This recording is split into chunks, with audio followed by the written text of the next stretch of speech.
الحمد لله رب العالمين والصلاة والسلام على المبعوث رحمة للعالمين نبينا وحبيبنا محمد وعلى آله وصحبه ومن تبعهم بإحسان إلى يوم الدين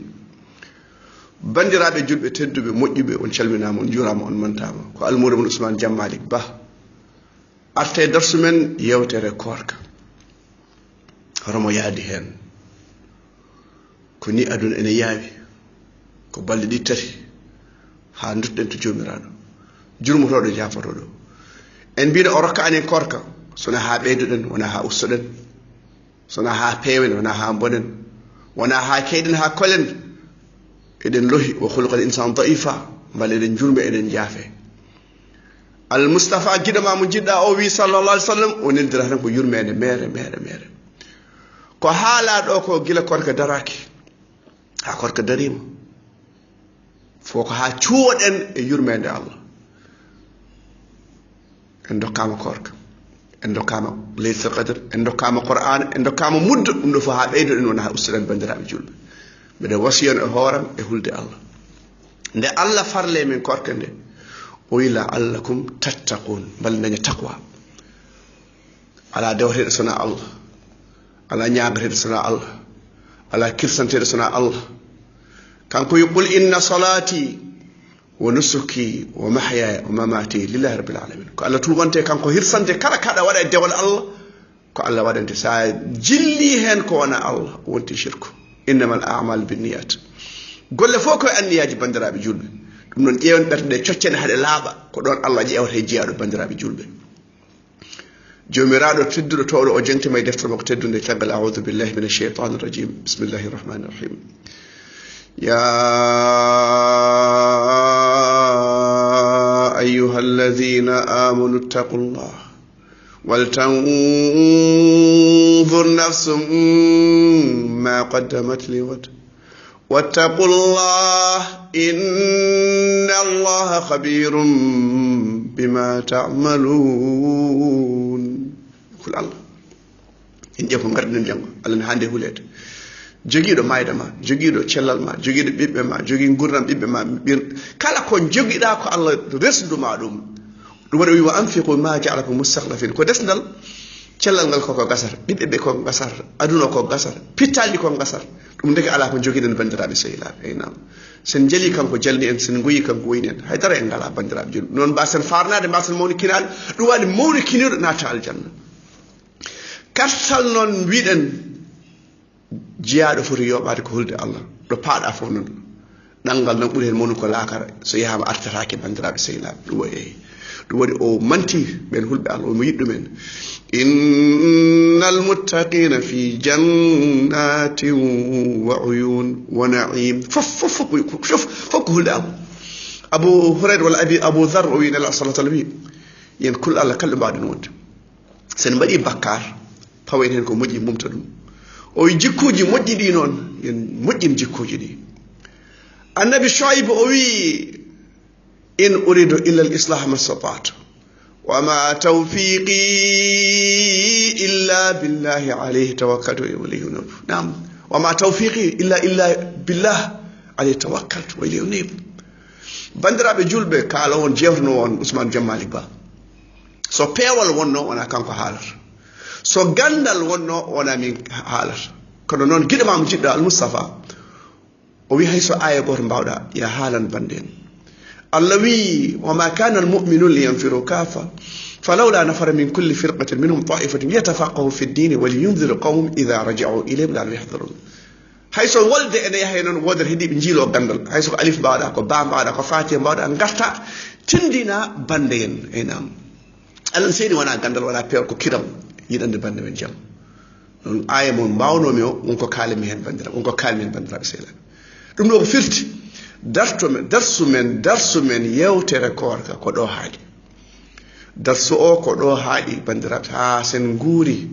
ɗo e balɗe 37 lewru e balɗe 7 caggal ɗum so Allah jaɓi sen guuri ha nden sen tawama nden ko nden darsuji ɗi ɓamtata ko ɗo haaɗi eynam ko ɗo haaɗi sababu noon hoto namdode kam on ganda ko biyaado ceerno namdataake ceerno hol sababu waɗani dars ne wawi taw ko biyaade yo adde wutte Dubayi yo soode paɗe Dubayi yo addu kange Dubayi taw julde so adda ceerno adde kange Dubayi ene sella ene hissa alhamdulillah wasde yewtude mon wallahi mbeɗa yeewe somi yewtudade mon ɗon ko moƴƴuɓe jewte mon ngala ñoore ngala ñamde tebbuli julɓe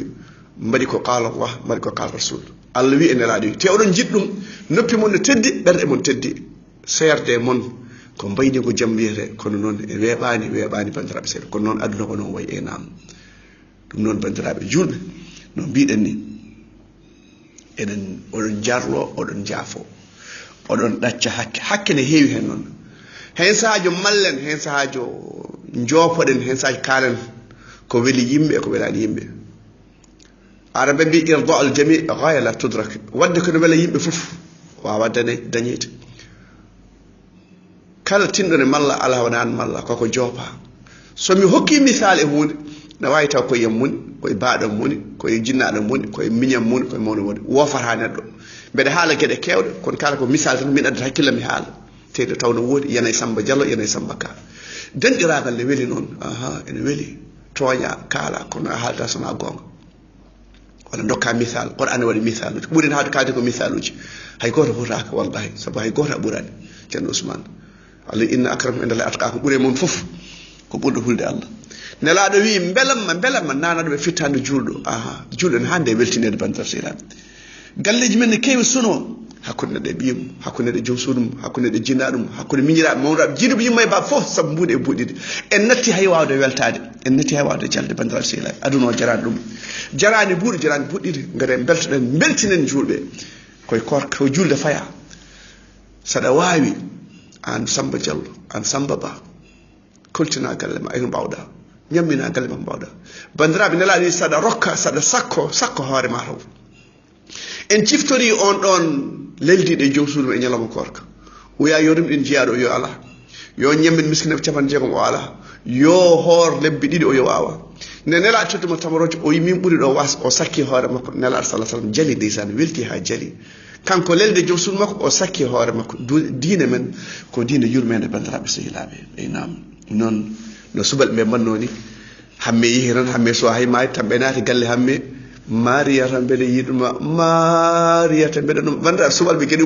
mumen mbemande sa risi debbo cuballo no seegu balɓe wima ya wat diine o ko mawɗo mbara ngaari gawle sa warini maya woro ko subalɓe metti cetti gañ balla jeerel ari wiina ƴama ɓi jaltaɓe ɓe gurte makko ngabu o hooti rimdade mbaɗa hay cumpi o ɓornaka o yi keynam poten jolof oɗo ko jom subalɓe kawni sahla bandiraɓe subalɓe wallahi mi toja noon jaltaɓe nan tan gebbi sakiri mum sa wino o waɗema dengere gaynako kadi simmin ɗum o wi on waɗa ɗum dengere ko noon guella e alifal mbi bandiraɓe sehilaɓe wallahi gueɗe mon no beeli oɗon moƴƴi oɗon hettoɓe radiotoɓe ba oɗon mon ɓeɗiɗe groupe mbeɗa yiiɗi on o hebbukum fillah eynam wallahi nela sallah sallam wi sa yiiɗi yimɓe wi mbeɗa yiiɗi on wallahi mbeɗa yiiɗi on ko adi fof mbeɗa yenna somi mayima o mbi ceerno Ousmane Diam yo Allah yurmomo yaafum wallahi mo on mbi noon ɗum ɗo toon yoni passeport ɗum ɗo yoni neldal ɗum ɗo yoni dokkal ɗum ɗo yoni teddugal ne mba'a wawa waɗande hoorema nde bande ne mbaɗatma ɓe ubbuma ɓe lotma ɓe duwonama ɗum ɗo ene foori to julɗo ɗum no gaɗe paggoɗen yimɓe paggoɗen sehilaɓe julɓe moƴƴuɓe nelaɗi hor won sehilma sona juulo hor ñamima sona taqi moƴƴo so janayse ma ari yimɓe hewɓe gara hen sernaɓe gara almuɓe gara murniɓe gara yimɓe moƴƴuɓe joom sunna yimɓe fof gara janayse ma ɓe ko sehilama on no ɗum ɗo yoni cadeau bandiraɓe sehilaɓe non cadeau julde mi alana on haydara sona wiide on yo Allah jaɓanen bandiraɓe sehilaɓe enam oɗon jallo oɗon jaafo enam اللهم اهدنا فيمن هديت وعافنا فيمن عافيت وتولنا فيمن توليت وبارك لنا فيما أعطيت وقنا واصرف عنا برحمتك شر ما قضيت فإنك تقضي ولا يقضى عليك فإنه لا يذل من واليت ولا يعز من عاديت تبارك ربنا وتعاليت لك الحمد على ما أعطيت نستغفرك ونتوب إليك نستغفرك ونتوب إليك نستغفرك ونتوب إليك اللهم اقسم لنا من خشيتك ما تحول به بيننا وبين معاصيك ومن طاعتك ما تبلغنا به جنتك ومن اليقين ما تهون به علينا مصائب الدنيا ومتعنا اللهم بأسماعنا وأبصارنا وقواتنا أبدا ما أحييتنا واجعل ثأرنا على من ظلمنا ولا تجعل مصيبتنا في ديننا ولا تجعل مصيبتنا في ديننا ولا تجعل مصيبتنا في ديننا ولا تجعل الدنيا أكبر همنا ولا مبلغ علمنا ولا إلى النار مصيرنا ولا إلى النار مصيرنا ولا إلى النار مصيرنا واجعل الجنة هي دارنا واجعل الجنة هي دارنا واجعل الجنة هي دارنا. ربنا آتنا في الدنيا حسنة وفي الآخرة حسنة وقنا عذاب النار. اللهم تقبل صيامنا وصلاتنا وركوعنا وسجودنا. اللهم اعتق رقابنا من النار اللهم اعتق رقابنا من النار اللهم اعتق رقابنا من النار ورقاب آبائنا وأمهاتنا وأزواجنا بجودك وكرمك يا أرحم الراحمين يا حي يا قيوم يا ذا الجلال والإكرام. اللهم لا تدع لنا ذنبا إلا غفرت ولا هما إلا فرجت ولا دينا إلا قضيت ولا مريضا إلا شفيت ولا مريضا إلا شفيت ولا مريضا إلا شفيت ولا مبتلا إلا عافيت ولا مبتلا إلا عافيت ولا مبتلا إلا عافيت ولا عسير إلا يسرت ولا ميتا إلا رحمت ولا ميتا إلا رحمت ولا ميتا إلا رحمت ولا مسافرا إلا ردته مسالما مغالما معافا يا أرحم الراحمين يا حي يا قيوم يا ذا الجلال والإكرام. ربنا هب لنا من أزواجنا وذرياتنا قرة أعين واجعلنا للمتقين إماما. اللهم اغفر المسلمين والمسلمات والأحياء منهم والأموات. اللهم اغفر المسلمين والمسلمات الأحياء منهم والأموات. رب اغفر لي اللهم اغفر لنا ولوالدينا اللهم اغفر لنا ولوالدينا اللهم اغفر لنا ولوالدينا ولمن له حق علينا وللمسلمين أجمعين. اللهم اختم بالباقيات الصالحات أعمالنا اللهم اختم بالباقيات الصالحات أعمالنا. اللهم توفنا مسلمين وأحينا مسلمين غير خزايا ولا مفتونين. اللهم اختم بالباقيات الصالحات أعمالنا.